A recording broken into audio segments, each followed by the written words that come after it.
Bonjour, je vous propose aujourd'hui de prendre le départ d'une régate. Avant de prendre ce départ, il faut avoir pris connaissance des instructions de course dans le détail et il faut connaître les procédures de départ. Les instructions de course, elles donnent toutes les informations relatives au déroulement de l'épreuve, notamment les programmes et horaires des courses, l'heure de la première course du jour, la localisation de la zone de course, ce qui peut être utile, les pavillons utilisés pour le signal d'avertissement, qui peuvent avoir une incidence sur le parcours à effectuer, la définition des parcours et des marques de parcours, qui figurent en annexe des instructions de course, et le système de pénalité. Ce sont des informations, il n'y a pas que celles-là, mais ce sont des informations qui sont très importantes, parce qu'il est toujours dommage qu'un concurrent soit pénalisé, voire disqualifié, par méconnaissance du parcours ou par méconnaissance de la bonne pénalité à effectuer en cas d'infraction de règle. Donc, j'insiste sur le fait qu'il est important d'avoir une lecture attentive de ce document avant de prendre le départ. Les procédures de départ. À 5 minutes, le comité de course envoie le signal d'avertissement qui est soit une flamme numérique, soit le pavillon de classe, soit tout autre pavillon défini dans les instructions de course. L'envoi de ce signal d'avertissement est accompagné d'un signal sonore. Je vous ai mis 3 exemples ici. La flamme numérique numéro 1, donc, qui peut désigner le parcours numéro 1, exemple la partie extérieure d'un parcours trapèze.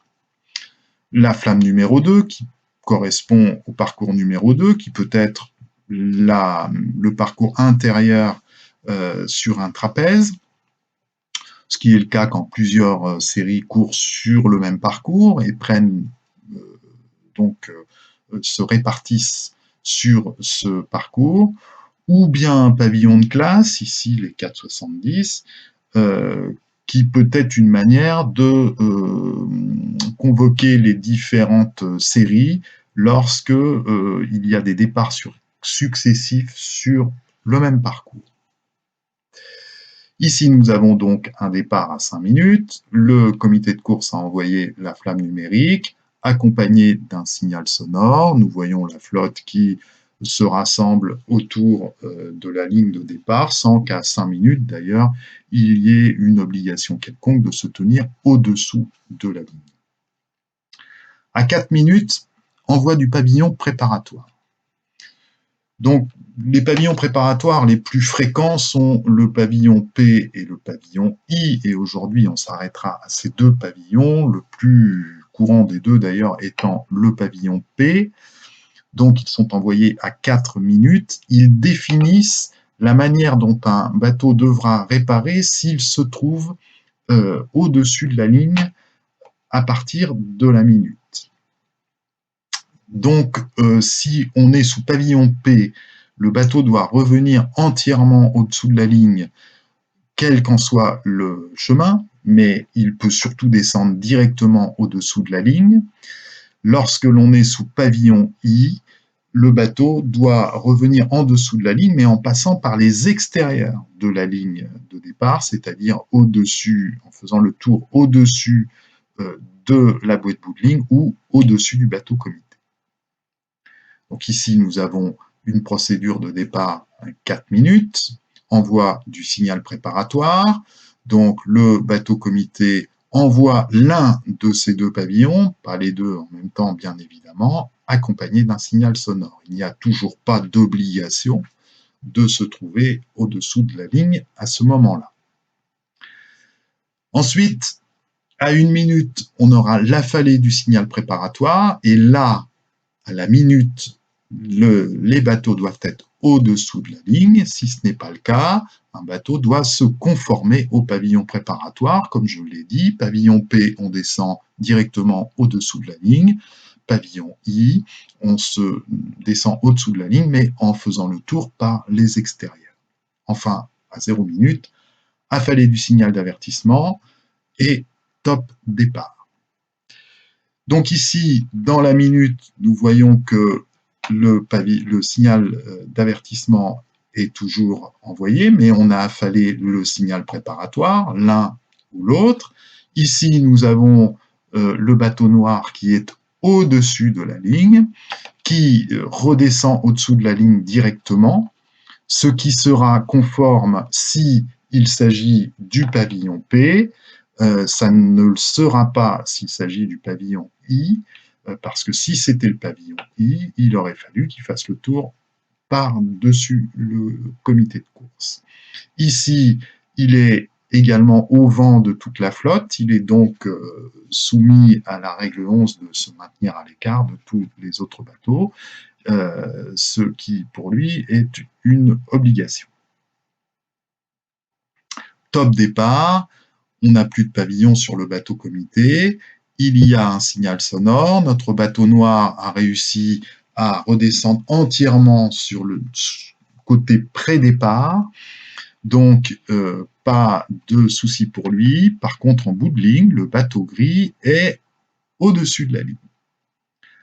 Il va donc faire l'objet d'un rappel individuel.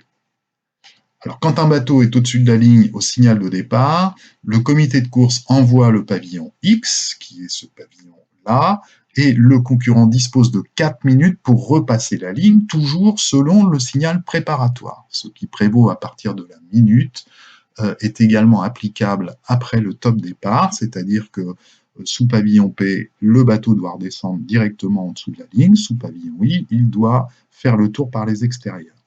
J'attire votre attention sur le fait qu'il peut, si plusieurs bateaux ont été identifiés, et si tous les bateaux qui étaient au-dessus de la ligne, plus exactement, ont été identifiés, le rappel individuel peut concerner plusieurs bateaux.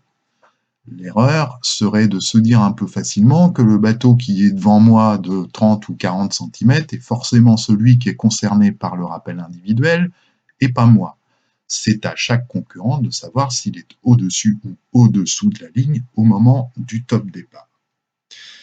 Donc ici, nous avons un départ avec un rappel individuel qui est envoyé sur le bateau comité. Donc l'envoi de ce rappel individuel doit être extrêmement rapide après le top départ, c'est quelques secondes, de manière à informer le concurrent. Je vous rappelle, je ne vous l'ai pas dit, que sur la procédure de départ, c'est la pavillonnerie qui prévaut, et que notamment en dériveur, il y a très peu d'utilisation par les concurrents de la VHF.